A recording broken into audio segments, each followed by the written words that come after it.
ಸ್ನೇಹಿತರೆ, ಒಂದು ಉದಾಹರಣೆ. ನಿಮ್ಮ ಯೂಟ್ಯೂಬ್ ಚಾನಲಲ್ಲಿ 10,000 ಸಬ್ಸ್ಕ್ರೈಬರ್ಸ್ ಇದ್ದಾರೆ ಅಂದ್ಕೊಳ್ಳಿ. ಹೆಚ್ಚು ಕಮ್ಮಿ ಇರ್ಬೋದು ಸ್ನೇಹಿತರೆ.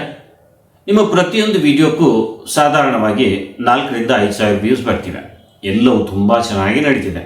ಆದರೆ ಏಕಾಏಕಿ ಏನಾಗುತ್ತೆ ಅಂದರೆ, ನಿಮ್ಮ ಚಾನಲಲ್ಲಿ ಸಬ್ಸ್ಕ್ರೈಬರ್ಸ್ ಇದ್ದಾರೆ ಅಥವಾ ಇನ್ನೂ ಹೆಚ್ಚಾಗ್ತಾನೆ ಇದ್ದಾರೆ ಸಬ್ಸ್ಕ್ರೈಬರ್ಸ್ ಎಲ್ಲ, ಆದರೆ ವ್ಯೂಸ್ ಮಾತ್ರ ಕಡಿಮೆ ಆಗ್ತಿವೆ. ಹಿಂದೆ ಪ್ರತಿಯೊಂದು ವಿಡಿಯೋ ಅಪ್ಲೋಡ್ ಮಾಡಿದಾಗ 4-5,000 ವ್ಯೂಸ್ ಬರ್ತಿದ್ವು. ಈಗ ಅದು 1,000 ಅಥವಾ 500 ವ್ಯೂಸ್ ಮಾತ್ರ ಬರ್ತಿವೆ. ಅಲ್ಲಿಗೆ ಸ್ಟಾಪ್ ಆಗ್ತಿದೆ ವಿಡಿಯೋ, ಅದಕ್ಕೂ ಮೇಲೆ ಹೋಗ್ತಾನೆ ಇಲ್ಲ.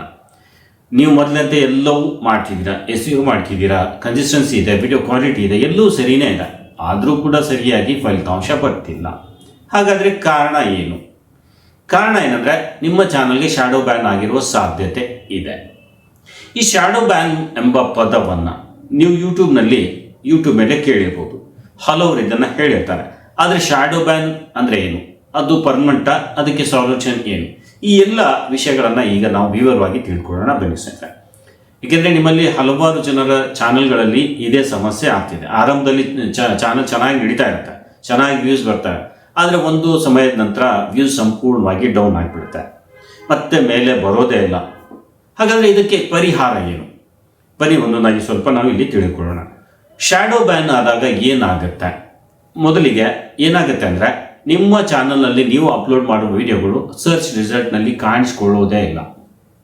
ಉದಾಹರಣೆಗೆ, ನೀವು ಯಾವ ಟಾಪಿಕ್ ಮೇಲೆ ವಿಡಿಯೋ ಮಾಡಿದ್ರೂ ಆ ಟಾಪಿಕನ್ನು ಜನರು ಸರ್ಚ್ ಮಾಡಿದಾಗ ನಿಮ್ಮ ವಿಡಿಯೋ ಹಿಂದೆ 2ನೇ ಸ್ಥಾನ, 4ನೇ ಸ್ಥಾನ ಅಥವಾ 10ನೇ ಸ್ಥಾನದಲ್ಲಿ ರ್ಯಾಂಕ್ ಆಗ್ತಿತ್ತು ಹಿಂದೆ.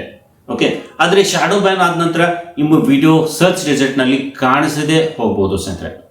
ಅದ್ರ ಜೊತೆಗೆ ನಿಮ್ಮ ವಿಡಿಯೋಗಳು ಇತರರ ಫೀಡ್ನಲ್ಲಿ ಬರೋದು ಕೂಡ ಕಡಿಮೆ ಆಗ್ತವೆ. ನಾವು ಯೂಟ್ಯೂಬ್ ಆ್ಯಪ್ ಓಪನ್ ಮಾಡಿದಾಗ ಸ್ಕ್ರಾಲ್ ಮಾಡಿದರೆ ಬೇರೆ ಬೇರೆ ಕ್ರಿಯೇಟರ್ಸ್ ಅವರ ವಿಡಿಯೋಗಳು ಕಾಣಿಸ್ತವೆ. ಶಾಡೋ ಬ್ಯಾನ್ ಆಗಿದ್ರೆ ನಿಮ್ಮ ವಿಡಿಯೋಗಳು ಅಲ್ಲಿ ಕೂಡ ನಿಧಾನವಾಗಿ ಕಾಣಿಸದೆ ಹೋಗ್ಬೋದು ಸ್ನೇಹಿತರೆ. ಹೀಗಾದರೆ ನೀವು ಹೊಸ ವಿಡಿಯೋ ಅಪ್ಲೋಡ್ ಮಾಡಿದರೂ ಕೂಡ ಅದು ನಿಮ್ಮ ಸಬ್ಸ್ಕ್ರೈಬರ್ಸ್ಗಳಿಗೆ ಸರಿಯಾಗಿ ತಲುಪೋದಿಲ್ಲ.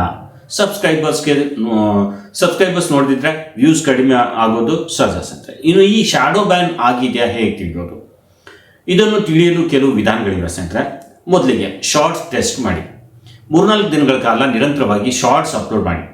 ಹಿಂದೆ ನಿಮ್ಮ ಶಾರ್ಟ್ಸ್ಗೆ 1,000 ವ್ಯೂಸ್ ಬರ್ತಿದ್ರೆ ಈಗ ಅಪ್ಲೋಡ್ ಮಾಡಿದ ಮೇಲೆ 10, 20, 50 ವ್ಯೂಸ್ ಬಂದು ಅಲ್ಲಿ ನಿಂತು ಹೋಗ್ತಿದೆ. ಇದನ್ನು ಗಮನಿಸಿ.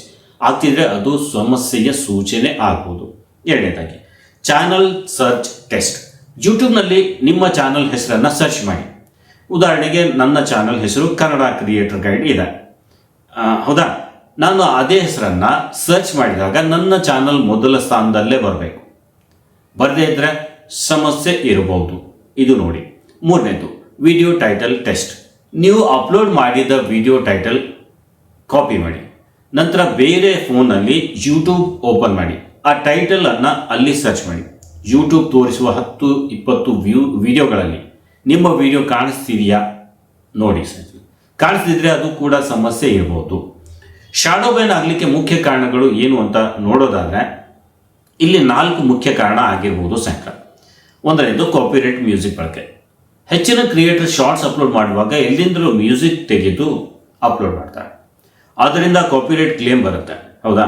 ಸಾಮಾನ್ಯವಾಗಿ ಕಾಪಿರೈಟ್ ಕ್ಲೇಮ್ ಬಂದರೂ ಮಾನಿಟೈಸರ್ಸ್ಗೆ ದೊಡ್ಡ ಸಮಸ್ಯೆ ಆಗೋದಿಲ್ಲ. ಆದರೆ ಹೆಚ್ಚು ಕ್ಲೇಮ್ ಬಂದರೆ ಚಾನಲ್ ಪರ್ಫಾರ್ಮೆನ್ಸ್ ಮೇಲೆ ಪರಿಣಾಮ ಬೀರುತ್ತೆ. ಎರಡನೇದು ಕಮ್ಯುನಿಟಿ ಗೈಡ್ಲೈನ್ಸ್ ಉಲ್ಲಂಘನೆ. ಯೂಟ್ಯೂಬ್ನ ಕೆಲವು ನಿಯಮಗಳು ಇವೆ, ಅವುಗಳನ್ನು ಪಾಲಿಸದೇ ಇದ್ದರೆ ಚಾನಲ್ ರೀಚ್ ಕಡಿಮೆ ಆಗ್ಬೋದು ಸ್ನೇಹಿತರೆ. ಇನ್ನು ಮೂರನೇದು ಹೆಚ್ಚು ಮೆಟಾ ಡೇಟಾ ಬಳಕೆ. ಕೆಲವರು ಡಿಸ್ಕ್ರಿಪ್ಷನ್ನಲ್ಲಿ ಅತಿಯಾದ ಟ್ಯಾಗ್ಸ್ ಹಾಕೋದು, ಕೀವರ್ಡ್ಸ್ ಹಾಕೋದು, ಹ್ಯಾಶ್ ಟ್ಯಾಗ್ಸ್ ತುಂಬಿಡ್ತಾರೆ, ಎಲ್ಲವನ್ನು ಕಾಪಿ ಪೇಸ್ಟ್ ಮಾಡ್ತಾರೆ. ಇದು ಕೆಲವೊಮ್ಮೆ ನೆಗೆಟಿವ್ ಎಫೆಕ್ಟ್ ಕೊಡ್ಬೋದು ಚಾನಲ್ಗೆ. ನಿಮ್ಮ ವಿಡಿಯೋಗೆ ಸಂಬಂಧಿಸಿದ ಕೀವರ್ಡ್ಸ್ ಮಾತ್ರ ಬಳಸಿ ಸ್ನೇಹಿತರೆ. ಇನ್ನು 4ನೇದು ಸ್ಪ್ಯಾಮ್ ಕಮೆಂಟ್ಸ್ ಸ್ನೇಹಿತರೆ. ಕೆಲವರು ಬೇರೆ ಬೇರೆ ಚಾನಲ್ಗಳ ಮೇಲೆ ಕಮೆಂಟ್ ಸೆಕ್ಷನ್ನಲ್ಲಿ ಸಬ್ಸ್ಕ್ರೈಬ್ ಮಾಡಿ ಅಂತ ಕಮೆಂಟ್ ಹಾಕೋದು, ನೀವು ಸಬ್ಸ್ಕ್ರೈಬ್ ಮಾಡಿ, ನಾನು ಸಬ್ಸ್ಕ್ರೈಬ್ ಮಾಡ್ತೀನಿ ಅಂತ ಹೇಳೋದು, ಅದ್ರ ಜೊತೆ ಲಿಂಕ್ ಪೇಸ್ಟ್ ಮಾಡೋದು. ಹೀಗೆ ಸ್ಪ್ಯಾಮ್ ಮಾಡ್ತಾರೆ ಸ್ನೇಹಿತರೆ. ಇದರಿಂದ ಚಾನಲ್ ರೆಪ್ಯುಟೇಷನ್ ಮೇಲೆ ಪರಿಣಾಮ ಬೀರುತ್ತೆ. ಸೊ ಈಗ ಇದಕ್ಕೆ ಸಾಲ್ಯೂಷನ್ ಏನು? ಮೊದಲು ನಿಮ್ಮ ಚಾನಲ್ನಲ್ಲಿ ಈ ಸಮಸ್ಯೆ ಇದೆಯಾ ಎಂದು ಚೆಕ್ ಮಾಡಿ. ಇದ್ರೆ ಏನು ಮಾಡಬೇಕು ಅಂದರೆ, 10 ದಿನ ವಿಡಿಯೋ ಅಪ್ಲೋಡ್ ಮಾಡಬೇಡಿ. 10 ದಿನ ಚಾನಲನ್ನು ಅನಲೈಸ್ ಮಾಡಿ. ಏನಾದರೂ ಇದ್ದರೆ ಚಾನಲ್ ಕ್ಲೀನಿಂಗ್. ನಿಮ್ಮ ಚಾನಲ್ನಲ್ಲಿ ಕಾಪಿರೈಟ್ ಕಂಟೆಂಟ್ ಇದೆಯಾ, ತಪ್ಪಾದ ವಿಡಿಯೋಸ್ ಇದೆಯಾ, ಎಲ್ಲವನ್ನ ಪರಿಶೀಲಿಸಿ. ಅಗತ್ಯವಿಲ್ಲದ ವಿಡಿಯೋಸ್ ಇದ್ದರೆ ಡಿಲೀಟ್ ಮಾಡಿ ಅಥವಾ ಪ್ರೈವೇಟ್ ಇಲ್ಲ ಅನ್ಲಿಸ್ಟೆಡ್ ಮಾಡ್ಕೊಂಡ್ರಿ. ಆದಷ್ಟು ಫ್ರೆಶ್ ಒರಿಜಿನಲ್ ಕಂಟೆಂಟ್ ಮೇಲೆ ಫೋಕಸ್ ಮಾಡಿ. ನಂತರ ನಿಮ್ಮ ರೀಚ್ಗೆ ಸಂಬಂಧಿಸಿದ ನಿಶ್ಗೆ ಸಂಬಂಧಿಸಿದ ಹೊಸ ವಿಡಿಯೋಸ್ ಮಾಡಿ. ಒರಿಜಿನಲ್ ಕಂಟೆಂಟ್ ಇರಬೇಕು, ಕಾಪಿರೈಟ್ ಫ್ರೀ ಮ್ಯೂಸಿಕ್ ಬಳಸಬೇಕು. ಆದಷ್ಟು ಕ್ಲಿಕ್ ಬೇಟ್ ಬೇಡ ಸ್ನೇಹಿತರೆ. ವಿಡಿಯೋನಲ್ಲಿ ಒಂದು ವಿಷಯ, ತಮ್ನೆಲ್ನಲ್ಲಿ ಬೇರೆ ವಿಷಯ ಇರಬಾರ್ದು. ಇದು ನೆನಪಿಡಿ. ಟೈಟಲ್, ತಮ್ನೆಲ್, ಡಿಸ್ಕ್ರಿಪ್ಷನ್ ಎಲ್ಲವೂ ವಿಡಿಯೋ ಕಂಟೆಂಟ್ಗೆ ಮ್ಯಾಚ್ ಆಗಬೇಕು. ಇದೆಲ್ಲ ನೋಡಿಕೊಂಡು ಮತ್ತೆ ವಿಡಿಯೋ ಅಪ್ಲೋಡ್ ಪ್ರಾರಂಭಿಸಿ. ಲಾಂಗ್ ವಿಡಿಯೋಸ್ ಅಪ್ಲೋಡ್ ಮಾಡಿ. ಕಮ್ಯುನಿಟಿ ಪೋಸ್ಟ್ ಹಾಕೋಕ್ಕೆ ಟ್ರೈ ಮಾಡಿ. ಶಾರ್ಟ್ಸ್ ಕೂಡ ಅಪ್ಲೋಡ್ ಮಾಡಿ. 3-4 ದಿನಗಳಲ್ಲಿ ಚಾನಲ್ ಮತ್ತೆ ಸರ್ಚಲ್ಲಿ ಬರಲು ಶುರು ಆಗುತ್ತೆ. ಶಾಡೋ ಬ್ಯಾನ್ ಪರ್ಮನೆಂಟ್ ಇರುತ್ತಾ ಅಂತ ನೋಡೋದಾದ್ರೆ ಇಲ್ಲ ಸ್ನೇಹಿತರೆ. ಶಾಡೋ ಬ್ಯಾನ್ ಸಾಮಾನ್ಯವಾಗಿ ಟೆಂಪ್ರರಿ ಆಗಿರುತ್ತೆ, ಆದರೆ ಅದನ್ನು ನಿರ್ಲಕ್ಷ್ಯ ನೀವು ಮಾಡಬಾರ್ದು. ಸಮಸ್ಯೆ ಕಂಡು ಬಂದರೆ ತಕ್ಷಣ ಸರಿಪಡಿಸಿಕೊಂಡು ಮುಂದುವರಿಯಬೇಕು. ಈ ರೀತಿ ಮಾಡಿದರೆ ನಿಮ್ಮ ಚಾನಲ್ ಮತ್ತೆ ನಾರ್ಮಲ್ ಪರ್ಫಾರ್ಮೆನ್ಸ್ ಮಾಡೋಕ್ಕೆ ಶುರು ಮಾಡುತ್ತೆ. ನಿಮ್ಮಲ್ಲೂ ಈ ರೀತಿಯ ಸಮಸ್ಯೆ ಆಗಿದ್ರೆ ಕಮೆಂಟ್ನಲ್ಲಿ ಹೇಳಿ ಸ್ನೇಹಿತರೆ. ನಿಮಗೆ ಇನ್ನೂ ಯಾವುದಾದ್ರೂ ಡೌಟ್ ಇದ್ದರೆ ಕಮೆಂಟ್ನಲ್ಲಿ ಕೇಳ್ಬೋದು. ಹೌದಾ?